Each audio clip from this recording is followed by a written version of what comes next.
Bueno, buenas tardes. Ya son las 3:30 y es momento de comenzar con el siguiente panel de ponencias invitadas. Entonces, en este caso, yo seré la moderadora del panel. Mi nombre es Rosabel Martínez Roig. Soy profesora aquí también en el Departamento de Didáctica General y el área de organización escolar, como la mayoría de mis compañeros. Y, como siempre, pues bueno, es un placer tener a estas interesantísimas ponencias que siempre caen siendo muy interdisciplinares, con conceptos muy transversales, pero que a su vez siempre terminamos encontrando puntos en común. Por tanto, vamos a comenzar ya, aunque tendremos bastante tiempo. Aproximadamente vamos a dar entre 7 y 8 minutos con la idea de luego tener tiempo de sobra para debatir, que es donde yo creo que nace el verdadero conocimiento en los congresos. Por tanto, pues vamos a comenzar con el compañero Rogelio García Rico, que creo que es usted, que nos va a hablar de la ética y los riesgos de zoonosis con animales de la fauna silvestre en Querétaro. Viene desde México.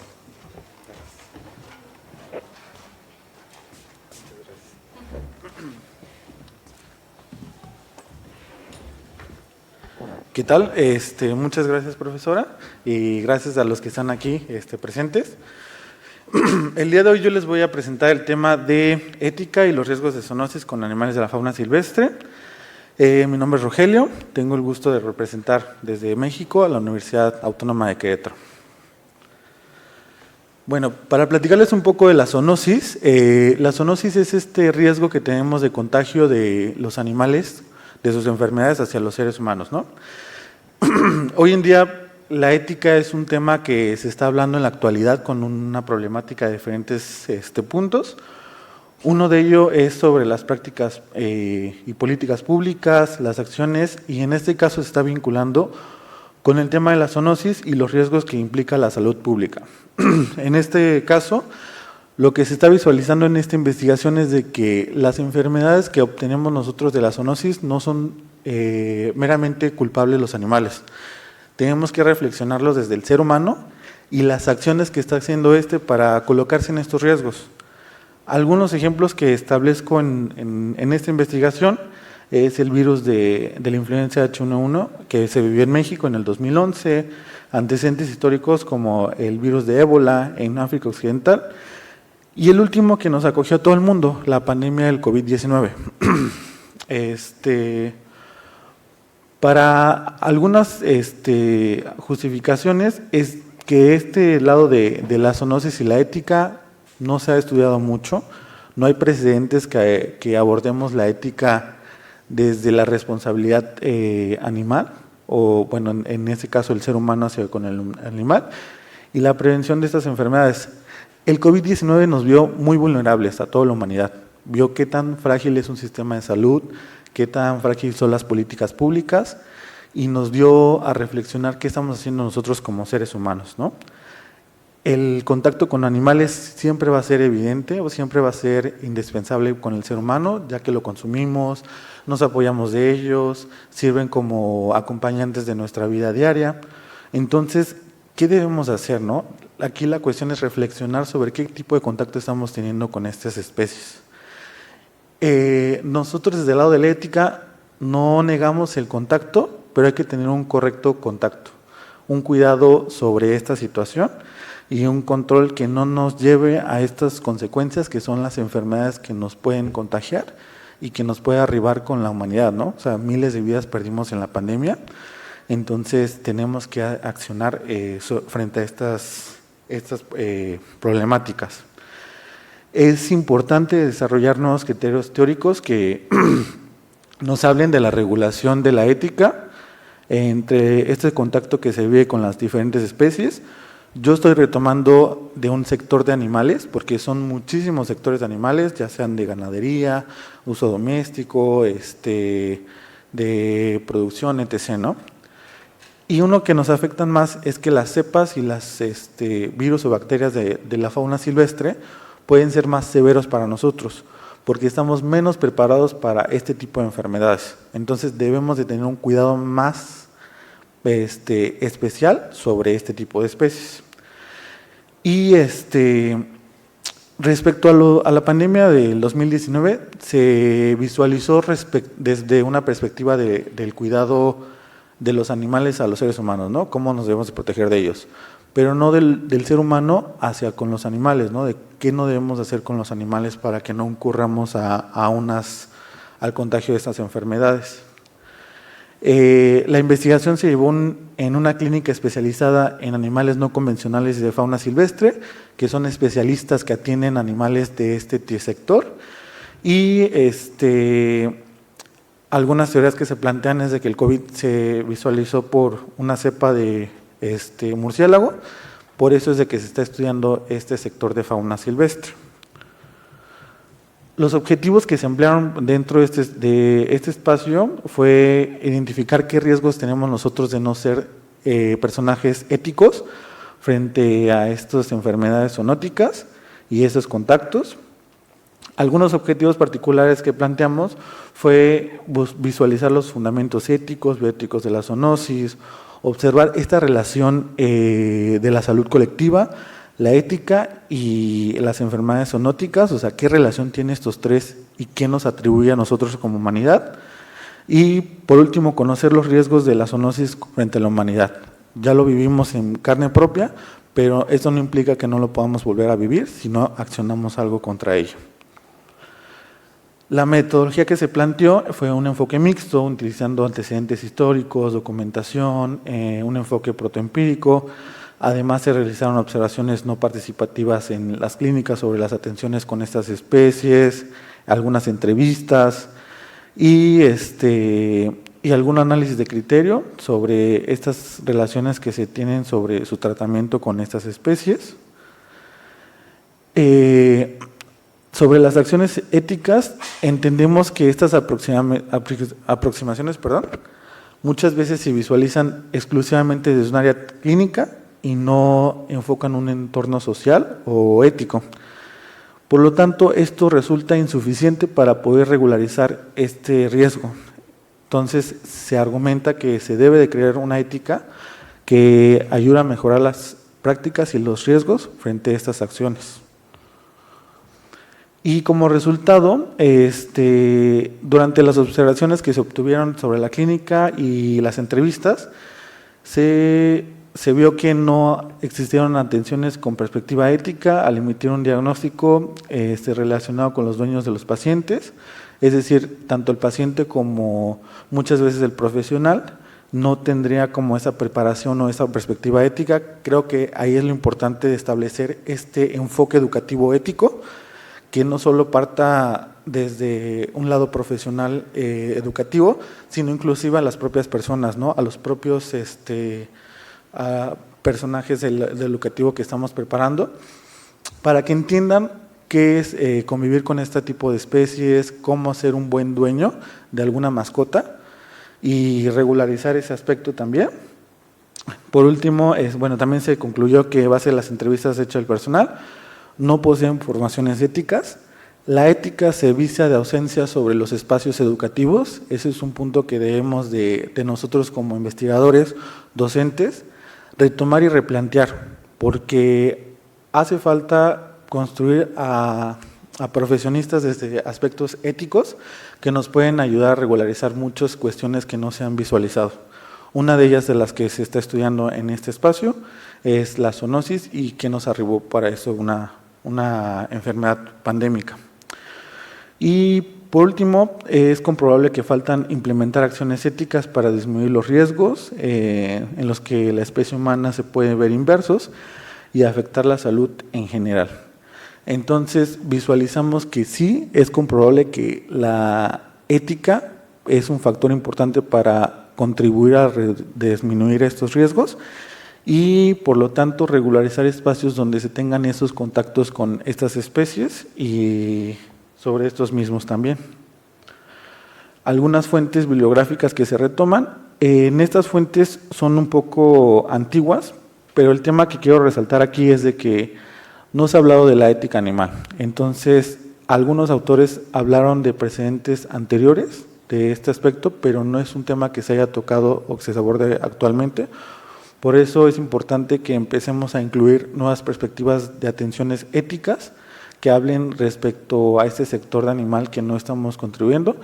Yo soy abogado de profesión me gusta litigar cuestiones ambientales y creo que el hablar de los espacios naturales, del medio ambiente y de la salud en general y del bienestar animal son temas que nos invocan mucho a estudiar y analizar y reflexionar, puesto que en nuestra actualidad no estamos visualizando ciertos temas ni problemas. Uno de ellos en el que me estoy abocando yo es esto sobre qué tratamientos tiene el bienestar animal y qué nos ocasiona a nosotros como humanidad. Y pues les agradezco mucho su atención. Quedo al final en apertura para cualquier pregunta, duda o cuestionamiento, atento para poder apoyar o responder, ¿vale? Muchísimas gracias.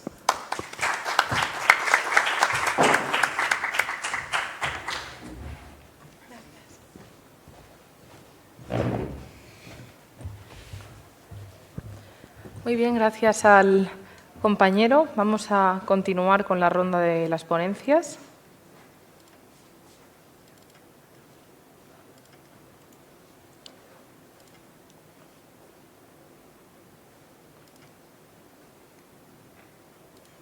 Muy bien, pues la siguiente será Macarena Carrasco Bernal y Mariana Lázaro Salazar. Nos hablarán de justicia social y altas capacidades, desafíos de la inclusión educativa en el sistema escolar chileno.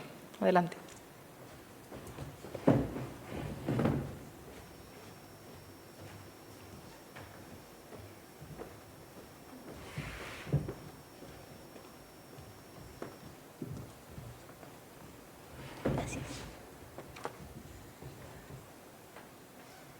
Muy buenas tardes a todos los presentes.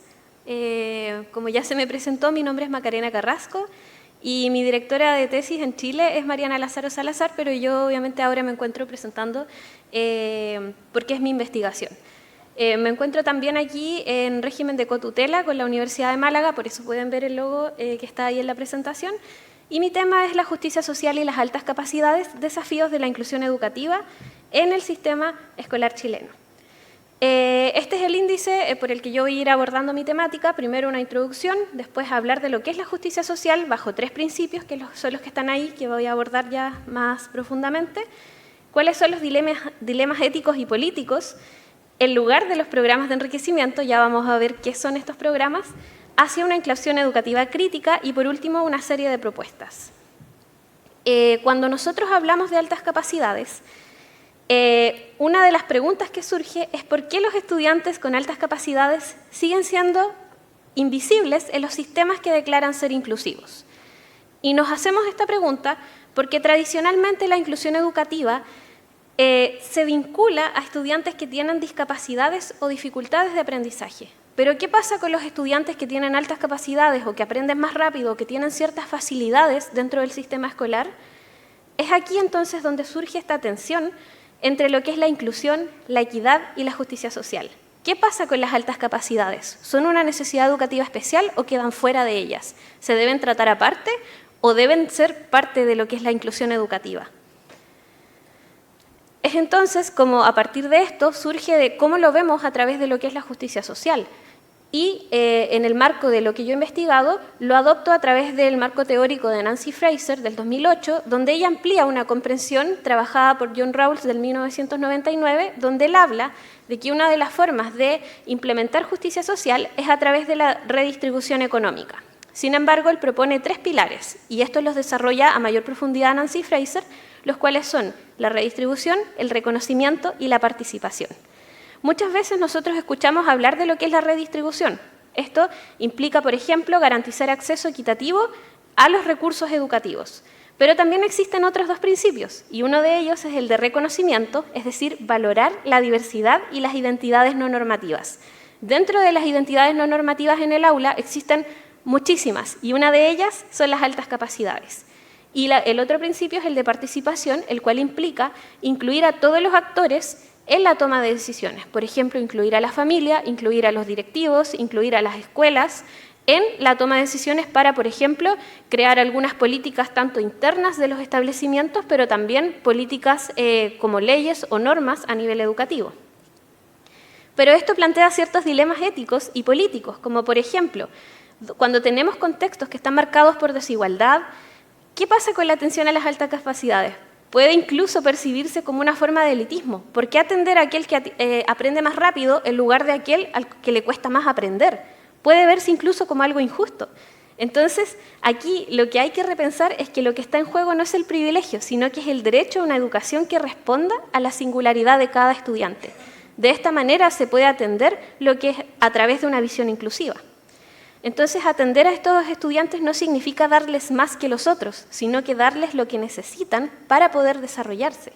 Por ejemplo, darles oportunidades académicas, apoyo emocional, social, afectivo y especialmente en los casos donde se da doble excepcionalidad, entendida como, por ejemplo, aquellos estudiantes que tienen altas capacidades pero también trastorno por déficit de atención, hiperactividad o que tienen trastorno del espectro autista.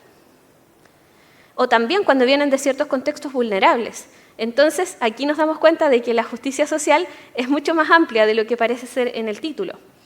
Y aquí entramos en lo que son los programas de enriquecimiento. En muchos países, en Chile y también en España, se da que la respuesta institucional a las altas capacidades es externalizar la atención a través de programas que, como lo dice su nombre, son extracurriculares, es decir, no se dan en las escuelas, sino que fuera de ellas. Y si estos programas, si bien ofrecen oportunidades valiosas, también refuerzan esta lógica paralela de que están fuera del sistema regular y muchas veces fuera del alcance de quienes más lo necesitan. ¿Por qué? Porque a veces están en las capitales o en las ciudades más grandes y son para aquellos estudiantes que pagan por esta educación. Entonces, es justo que el desarrollo del talento dependa del lugar donde se nace, de la escuela a la que se accede o de la familia a la que pertenece cada estudiante. Y con estas preguntas, entonces, quiero plantear esta temática para ir hacia una inclusión educativa crítica.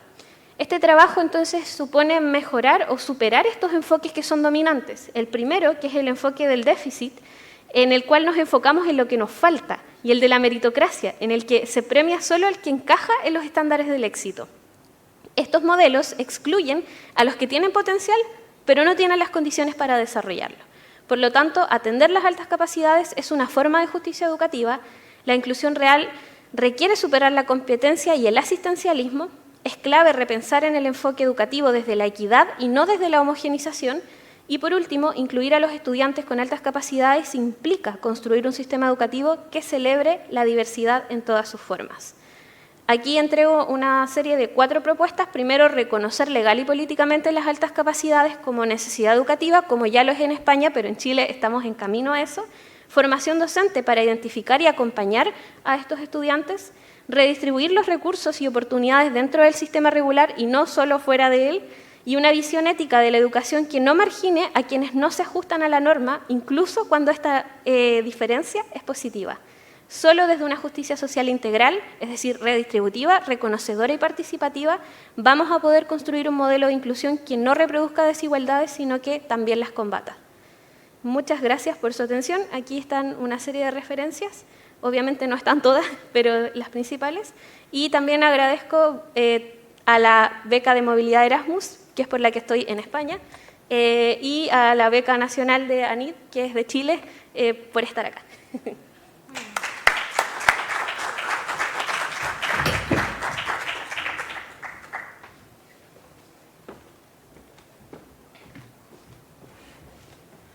Gracias por la ponencia. Luego comentaremos, me he apuntado varias cosas para comentar, luego lo hablaremos con calma. Muy bien, seguimos con la tercera en este caso, que vamos a ponerlo en modo pantalla completa. Vale. De la mano del doctor Jorge Enrique Rosas Amaya, nos va a hablar de cuerpos que escuchan, explorando el mundo a través de las narrativas sonoras para la estimulación psicomotriz en la infancia, desde Medellín, Colombia.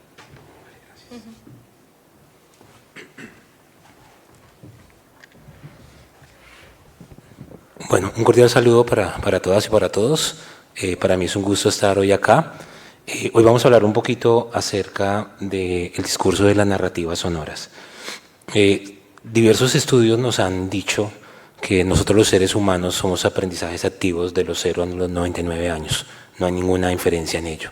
Pero que existe un periodo crítico, que es el periodo de la infancia, donde nosotros, desde lo biológico, desde lo neurológico, desde lo social, desarrollamos unas altas capacidades para poder adaptarnos y socializarnos. Es decir, que la infancia tiene que tener una mirada un poco más crítica acerca del tema de la educación. En el desarrollo infantil está claro que un niño, un ser humano, debe desarrollarse desde lo neurológico, desde lo afectivo, debe desarrollar actividades que tengan que ver con el tema de la autonomía para que se esté propenso a diferentes tipos de aprendizajes.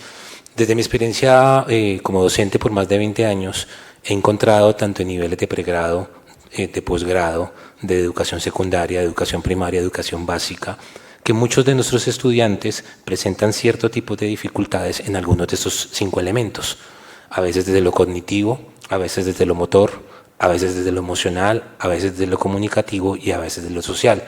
Buscando un poquito sobre un marco teórico sobre el tema, encontré que la palabra que reúne estos 5 elementos se llama la psicomotricidad. Entonces la psicomotricidad no solo tiene que ver con el tema del movimiento, sino que la psicomotricidad es la manera como aprendemos a través del cuerpo a relacionar lo cognitivo, lo motor, lo emocional, lo comunicativo y lo social. Es decir, que la educación infantil tiene que ser una educación que esté muy ligada al tema de la psicomotricidad. En el caso específico del ámbito donde me manejo, que es el tema de la música, quise estudiar específicamente cuál es el entorno sonoro al cual los niños y niñas de nuestras culturas están en este momento expuestos. Entonces encontramos que en los hogares, en las familias, hay un entorno sonoro. Me refiero a la música que escuchan los padres, me refiero a los vecinos, me refiero a los programas de televisión, a todo lo que encuentran en las redes sociales, a lo que el entorno de una u otra manera pues el niño está expuesto. ¿Qué pasa con estas narrativas, con este discurso sonoro? Cada uno de ellos tiene un mensaje que muchas veces no está adecuado para que el niño lo pueda transferir, para que el niño lo pueda comprender. Entonces los niños están expuestos a ambientes sonoros que no están adecuados, me devuelvo, específicamente para desarrollar estas habilidades. ¿Qué hacemos?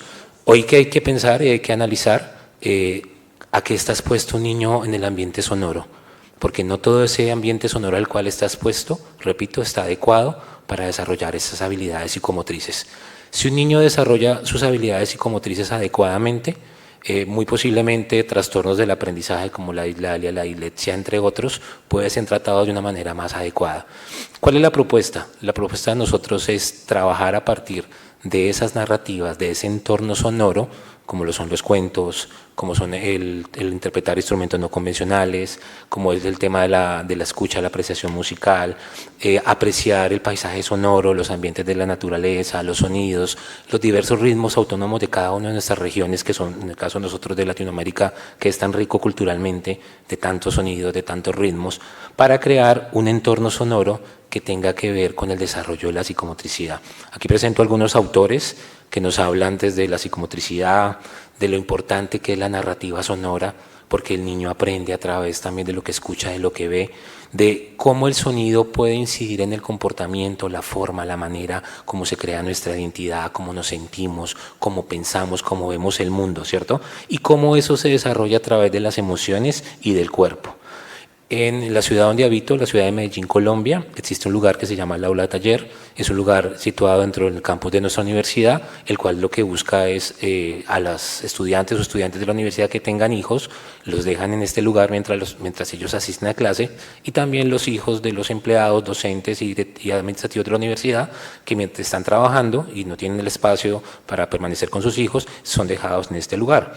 ¿Qué hemos hecho? Hemos hecho una investigación donde hemos primero analizado cuál es el entorno sonoro de los niños. Entonces fuimos a las casas, vimos que entrevistamos a los papás, fuimos también al colegio, vimos qué músicas en el ambiente escolar los niños escuchan, cuál es el ambiente sonoro, si cerca al lugar hay una fábrica, si hay naturaleza, si escuchan animales. Y a partir de todos esos sonidos, lo que hemos hecho es diseñar unas narrativas que permitan al niño su desarrollo psicomotriz, que va desde lo cognitivo, que va desde lo emocional, que va desde el cuerpo en movimiento, porque recordemos que en esta etapa, en esta edad, el niño aprende a través del cuerpo, la manera como él se relaciona con el mundo es a través de su cuerpo. Entonces lo que hacemos es usar todos esos sonidos del entorno para crear narrativas que le permitan, ejemplo, el tema de la motricidad fina, la motricidad gruesa, el esquema corporal, el tema de la visión, del manejo de la mano, de los pies, el tema del desplazamiento y la locomoción. ¿Qué permite que haya unas narrativas que estén hechas, creadas para niños y con una idea, con una didáctica, con una noción del aprendizaje, pues que el niño estimula su desarrollo, en este caso el lenguaje, desarrolla el desplazamiento, desarrolla un poco el tono muscular, también desarrolla el fortalecimiento de lo afectivo y desarrolla un poco el tema de la reducción de la ansiedad, que sabemos hoy en día que tenemos una problemática a nivel mundial psicosocial. ¿Por qué? Porque todo lo que hoy en día, en este caso en el ambiente sonoro estamos expuestos, va contrario a lo que nosotros necesitamos para nuestro desarrollo. Entonces, esta investigación ha creado y todavía continuamos creando narrativas que estén desde el sonido, desde el entorno, pero la idea es para fortalecer ciertas actividades y ciertas cualidades en el ser humano. A modo de conclusión, al exponer a los niños a un entorno sonoro diseñado desde un concepto pedagógico didáctico, lo que estamos haciendo es que primero despierten emociones, no una emoción ligada a una tristeza, que fomenten su creatividad. Esto permite desde el tema de la neurociencia el desarrollo de conexiones sinápticas, de un montón de estímulos. Esto genera el estímulo del movimiento y por último, lo más importante es que encontremos un sentido a la construcción de esos sonidos. Si ustedes analizan mucha de la música infantil que está hecha para niños, carece de sentido, carece de una intención pedagógica. Y más aún la música comercial o la música que está en los medios, que está en las redes sociales, no es usada como una herramienta para fortalecer en los niños ciertas habilidades. Entonces este proyecto lo que busca es no solo criticar el ambiente sonoro donde está el niño, sino es usar ese ambiente sonoro en pro del desarrollo, que creo yo que pues, a todos los seres humanos la música, el entorno sonoro pues, nos genera muchas emociones. Muchísimas gracias.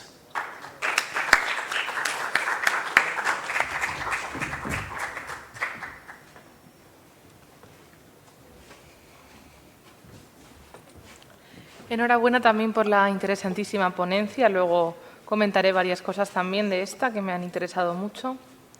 Y ahora vamos a la cuarta ponencia de esta ronda, de la mano del doctor Augusto Caguapaza Morales. Nos va a hablar de una revisión sistemática del impacto de las plataformas digitales en la enseñanza y certificación ambiental en normas ISO y NTP desde Perú.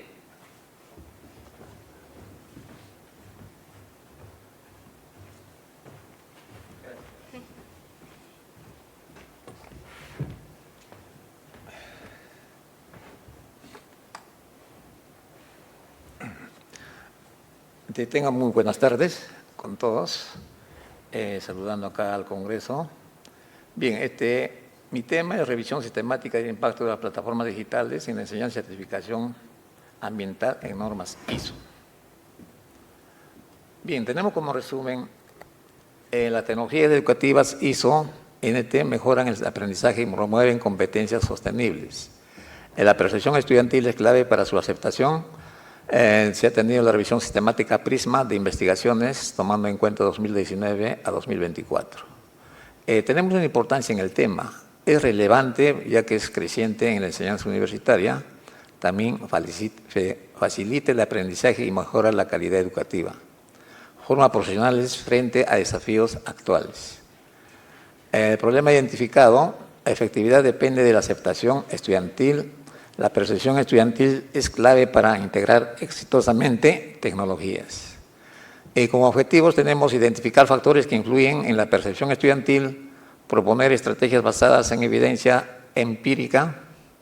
Como lo vuelvo a repetir, se ha utilizado la metodología PRISMA, de los cuales se tienen procesos de selección de estudios, 358 estudios identificados, 82 duplicados, eliminados, 276 títulos y resúmenes evaluados, 188 descartados, 88 textos completos revisados, 49 excluidos, 39 estudios incluidos en el análisis colectivo.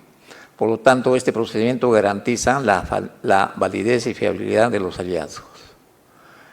Como resultado, se ha obtenido de esta revisión sistemática la capacitación docente en herramientas tecnológicas, se debe tener utilidad, facilidades de uso percibidas, accesibilidad tecnológica, también una infraestructura institucional debe ser adecuada, el acompañamiento institucional que debe estar por la institución y metodologías activas y colaborativas.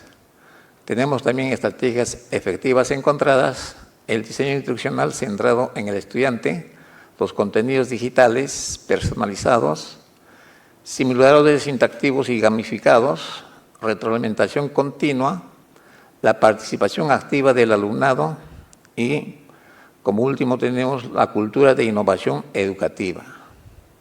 Se ha tenido como discusión sugerencias estratégicas, reducir brechas digitales y mejorar accesibilidad, promover formación continua docente en tecnología educativa, fortalecer infraestructura tecnológica universitaria, políticas institucionales para innovación didáctica y escuchar la voz del estudiante en decisiones pedagógicas. En cuanto a la discusión estrategias pedagógicas, simuladores virtuales, aprendizaje colaborativo, el modelo híbrido learning, mayor autonomía y aprendizaje significativo. En este querría hacer un hincapié en estas discusiones, si bien es cierto que los docentes también debemos estar capacitados en todas estas herramientas tecnológicas, pero también se da el caso, por ejemplo, la universidad donde yo vengo, de acuerdo a la ley universitaria, nosotros tenemos autonomía en la situación pedagógica, pero tenemos el caso que tenemos un ente rector, SUNEDU, que nos manda directivas, nos manda ya proformas que cómo debe llevarse la educación, entonces es una contraposición, ¿no? Por lo tanto, por ejemplo, acá que nos dice autonomía y aprendizaje significativo. Y lo que se está viendo es que, de acuerdo a esta investigación también, se está haciendo ya, que se llama sugerencias, que la autonomía universitaria nosotros debemos aplicarlos y depende de la institución de la universidad, el enfoque que nosotros debemos darle al perfil de nuestros estudiantes para que sea para el entorno regional y más que todo para la sociedad, ¿no? Entonces, todos estos puntos nosotros debemos estar ya incluso conjuncionados, ¿no? Como conclusiones tenemos la percepción estudiantil es clave para el éxito de las plataformas digitales educativas. Se requieren estrategias integrales que incluyan formación, infraestructura e innovación. Las universidades deben adoptar una visión sostenible y contextualizada. Eso hemos llegado a las conclusiones. Y quería poner hay retos y vacíos, ¿no? Para próximas investigaciones, falta de estudios a largo plazo, persistencia en brechas digitales. Las brechas digitales estamos hablando que no está bien concatenado con el avance tecnológico y con la enseñanza en las universidades, ¿no? Bueno, es el caso de Perú, de la universidad donde vengo, ¿no? Necesidades de enfoques inclusivos. Y se está como una propuesta, visión sistemática, que vendría a ser igual a innovación pedagógica, más compromiso institucional, más voz estudiantil. Y tenemos como eslogan, hacia una educación más inclusiva y tecnológica fortalecida. Esta propuesta de innovación pedagógica y compromiso institucional y voz estudiantil debe ir de la mano los tres, ¿no? O sea que debe hacerse para el bien y la mejora de la institución y de la universidad, por tanto, ¿no? Ya tenemos las referencias claves y muchísimas gracias por su atención. Gracias.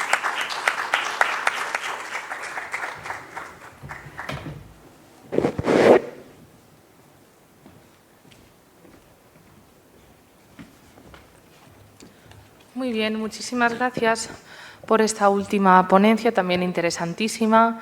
Pues hasta aquí ha llegado la ronda de las presentaciones.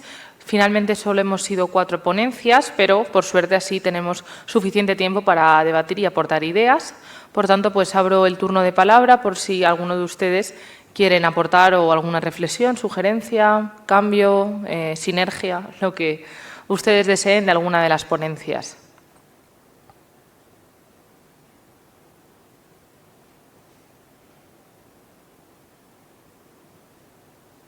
Vale, pues soy yo la que abre el turno. Entonces, pues bueno, yo la primera pregunta que quiero hacer es para la compañera, no recuerdo su nombre, Macarena, ¿no? Sí.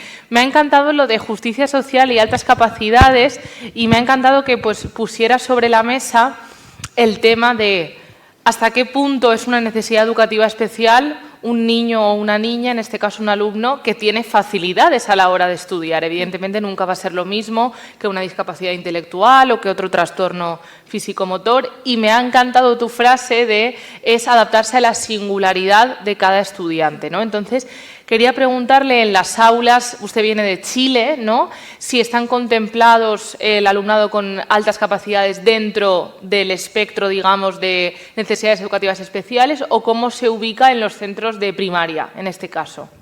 Sí, gracias por la pregunta y por el interés en el tema. Bueno, a mí me gusta muchísimo el tema y de hecho vengo de hace poquito a hacer un análisis normativo de cómo funciona el tema a nivel nacional, hablando de Chile, y precisamente las altas capacidades están fuera de todo lo que se declara ser inclusivo.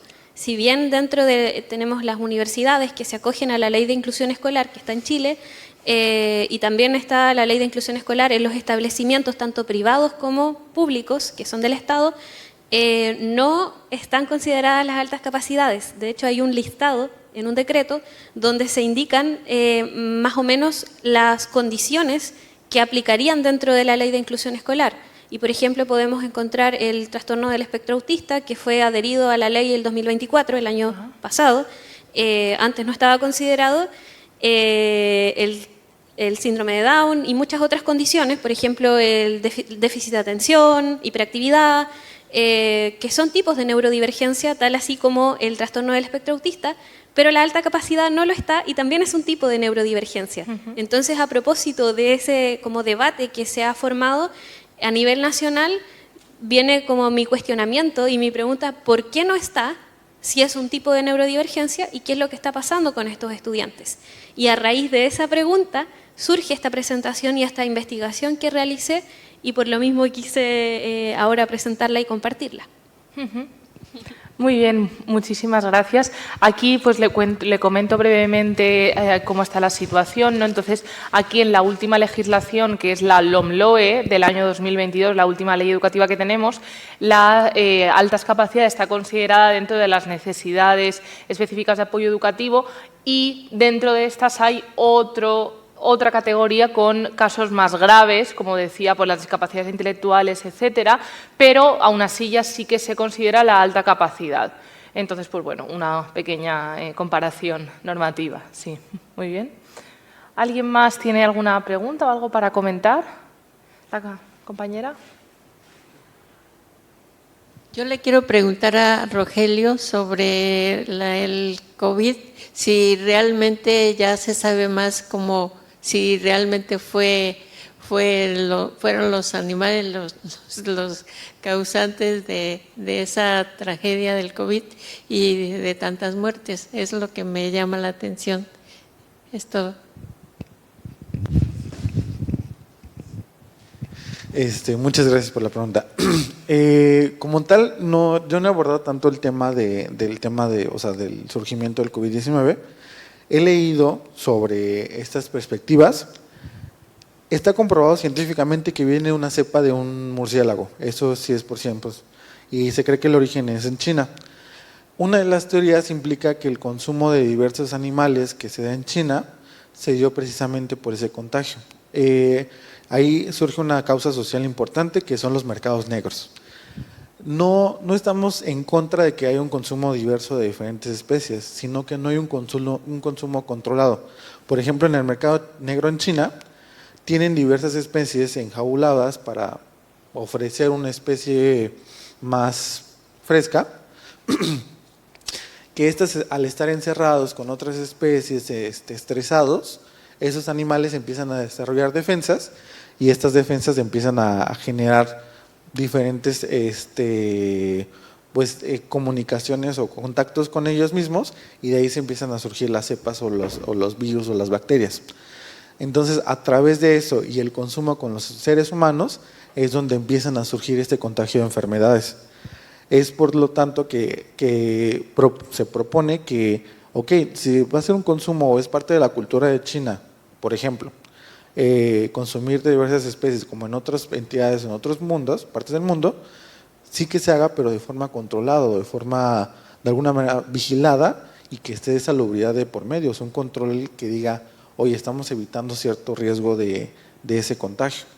Entonces, hasta la fecha no hay una comprobación cierta, solo sabemos que es de una cepa de un murciélago. Murciélago, hay más de 400, 500 tipos de especies de murciélago, pero parte de esa idea y de esa teoría. Entonces, lo que sí es realidad es de que otras enfermedades o pandemias las hemos adquirido por cepas de otros aves, como por ejemplo en México, el virus de influenza H1N1 fue por una fiebre porcina que se contagió a través de las gallinas, que pues ellos dos se contagiaron, y del consumo de nosotros de aves se contagió esa enfermedad. Entonces siempre estamos vulnerables a este contagio de enfermedades. Gracias. Por allí detrás veo.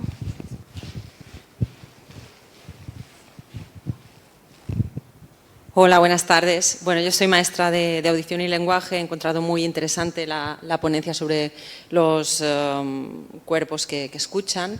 Y bueno, me gustaría saber qué tipo de fuentes o materiales podríamos utilizar en el día a día en la práctica educativa. A ver si nos puede recomendar algunos. Muchas gracias.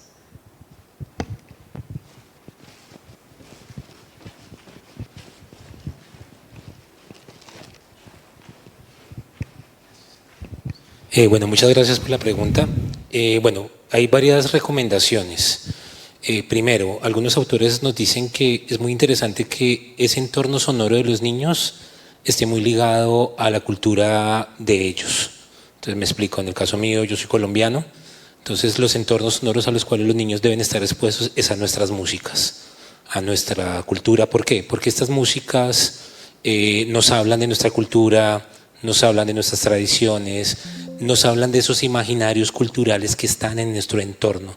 Entonces nos ha pasado mucho en Latinoamérica que la música la hemos aprendido de Europa.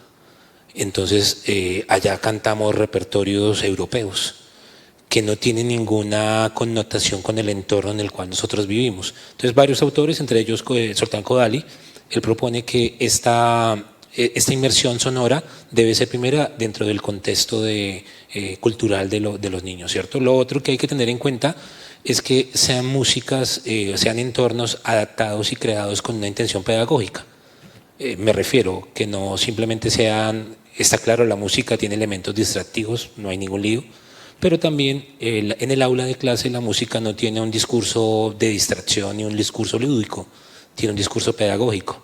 Entonces, tenemos muchos autores que han creado música para desarrollar este tipo de habilidades. No sé si es el caso de España, pero en el caso de Colombia la gran mayoría de las músicas infantiles carecen de sentido. En sentido narrativo, no tiene ninguna narración. O sea, habla de cosas dispersas que no tienen ningún tipo de lógica. Que bueno, estamos entre el mito, estamos entre la leyenda, estamos en el mundo imaginativo bien, pero aún así debe haber una relación entre el mundo real y el mundo imaginario. Entonces muchas de estas músicas no están. ¿Cuál ha sido una de las críticas más fuertes de nuestra investigación? Encontrar de que no hay un oído crítico frente al entorno al cual los niños son expuestos.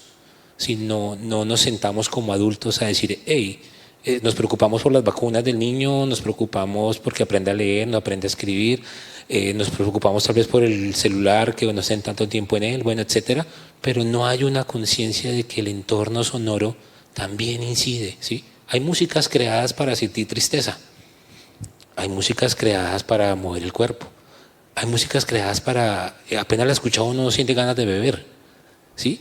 Y esto un niño no tiene cognitivamente elementos para poderlos como criticar, para decir, hey, sí, bueno, es más, está normalizado.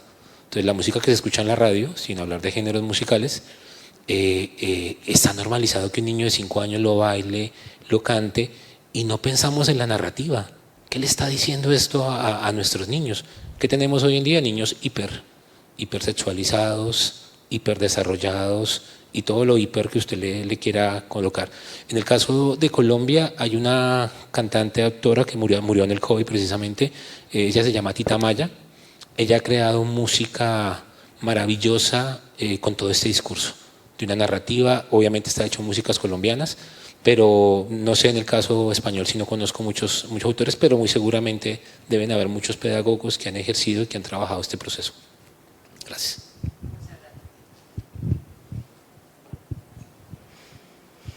Muy bien, pues yo en la línea de la compañera también le quiero preguntar al compañero sobre la ponencia de la educación sonora. En este caso yo quiero preguntarle si más allá de la música, es decir, el entorno acústico de conversaciones, hablar más suave, más fuerte, gritarse en casa, también hasta qué punto puede llegar a influir en la forma de comunicarse de los niños. ¿Qué considera usted? Sí, perfecto. Como el título son entornos sonoros, no es solo un sonido organizado que llamamos música, sino hablamos de todo tipo de sonidos a los cuales están expuestos. Otra problemática muy fuerte es que hoy estamos con la contaminación auditiva. O sea, de hecho hablábamos aquí con la compañera que nos hemos asombrado que aquí en España no hay tanta contaminación auditiva como podemos escucharla en nuestros países. Le contaba a ella que ayer estaba en la playa y me sorprendía porque no había música en ningún lado, sí, porque se escuchaba las olas del mar, ¿sí? En otros contextos, el que está acá tiene su grabador a todo volumen, el que está acá lo tiene a otro volumen con otra música diferente y realmente no se entiende absolutamente nada. Claro, el ruido, el volumen, la intensidad genera un estado de ánimo. Entonces, estos estados de ánimo, por eso muchos niños no hablan, gritan. Porque en su entorno sonoro siempre está el grito. Eso es. ¿Sí? Por ejemplo, hay culturas que su voz tiene que ser muy hablada, y muy gritada y muy golpeada. ¿Por qué? Porque en el entorno sonoro es algo que el niño normaliza, que considera que es lo correcto y no nos damos cuenta que esto tiene... Yo puedo regañar al niño sin gritarlo, pero hay niños que solo entiende con el grito. ¿Por qué? Porque en su entorno sonoro siempre está el grito y siempre está esa manera peyorativa, por decirlo de alguna forma, de utilizar el sonido como un método de castigo. Y pues debería ser al contrario, ¿cierto? O sea, no debería funcionar de esa manera. Muy bien, sí, me imaginaba un poco por dónde iba a ir la respuesta, pero me interesaba también conocer por su contexto, en este caso, no en su país, en Colombia, como lo de la playa. Yo cuando voy con mis amigas también nos llevamos el altavoz y ponemos música, pero no está bien visto en España tener música en la playa, para nada. Y de hecho, pues llega un momento que la quitamos porque la gente nos mira raro. Entonces, absolutamente sí, es así, muy bien.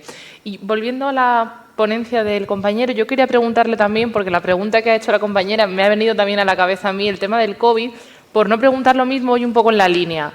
Aunque no se ha llegado todavía, igual nunca se demuestra esa relación entre el murciélago, el COVID, etcétera, ¿usted piensa que a partir de esa pandemia que vivimos a nivel mundial se ha levantado el ánimo en hacer investigaciones sobre el tema que ha propuesto usted? Claro, por supuesto que muchas gracias por la pregunta. Nos permea mucho a reflexionar y justo lo que hemos visto, lo que he visto ahorita, es que hay mucho proceso de investigación respecto a las pandemias, al sector de la salud.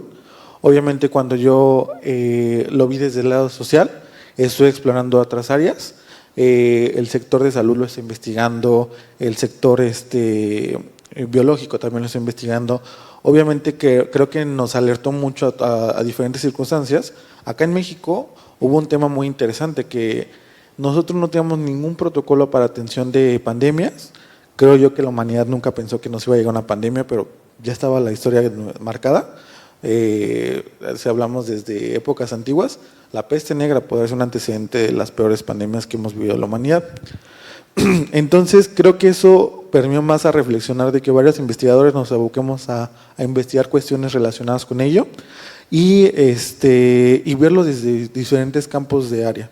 Creo que el explorar un problema desde diferentes puntos nos da una mejor construcción sobre ese aspecto. Y en México, lo único que tenemos de protocolos respecto a pandemias es un protocolo de atención de prevención de pandemias que está, yo le digo, muy escuálido porque es como cosas que ya sabemos y que no se han abordado más reglamentos o más políticas o más cuestiones educativas. Inclusive si nosotros nos podemos explorar cuestiones de educación, no vemos una pandemia dentro de nuestros planes de estudios. Entonces creo que sí dio mucho la pauta para que podamos reflexionar y que se dieran más las investigaciones de diferentes puntos de vista y que se pudieran dar muchas opciones de estudio, ¿no? Una de ellas es yo, por ejemplo, como maestrante en ética, me alegra mucho que en este congreso estemos hablando de la ética. En mi país es casi nulo. O sea, mi programa está inscrito en una secretaría en la Secretaría de Educación e Innovación, que le llamamos CONACYT. Y de todos los programas del CONACYT, solamente el nuestro habla de la ética. Entonces, te estoy hablando que de 200 programas educativos, solo uno está abocado para la ética, y en general no estamos hablando mucho de ética en un país, ¿no? En el mundo.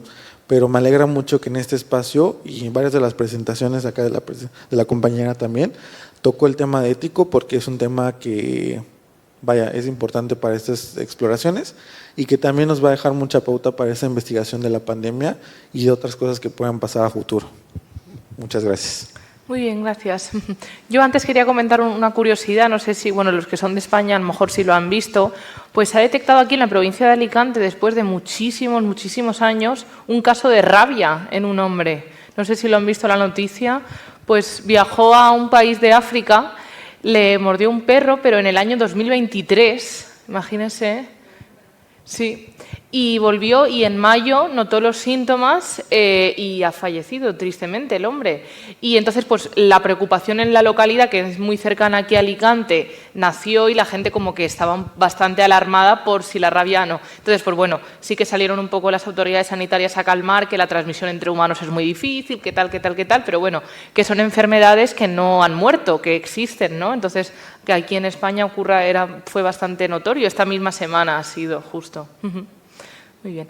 Quería hacer también una última pregunta al compañero sobre la revisión sistemática. Me plantea la duda si usted ha presentado aquí este trabajo, digamos, desde un enfoque más teórico, porque en su contexto ya han empezado investigaciones más prácticas sobre estas normas ISO y las implicaciones que puede tener, o cómo pretende continuar con su línea. Gracias por la pregunta.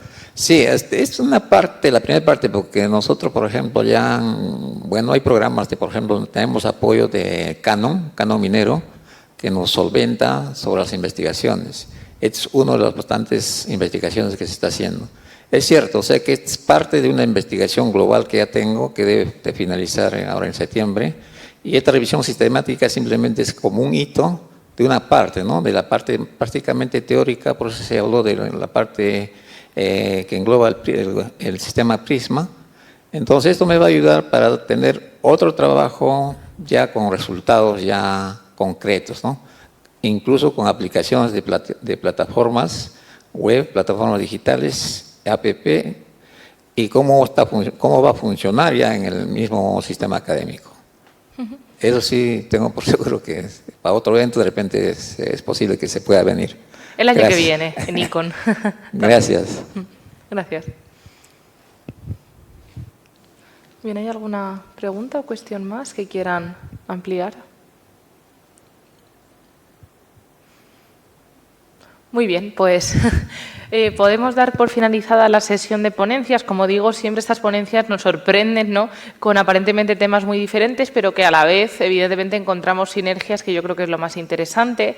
Ahora, aproximadamente en 30 minutos, tenemos la degustación de vinos, incluida también en las tasas de inscripción aquí en la propia facultad. Por tanto, yo les invito a que, si quieren unirse a alguna de las otras salas de comunicaciones, pueden entrar, o bien pueden esperarse un poco por el hall, tomando en la cafetería o trabajando como ustedes deseen, porque a las 5 será la degustación de vinos. Si quieren quedarse, por supuesto, están invitados. ¿Vale? Gracias.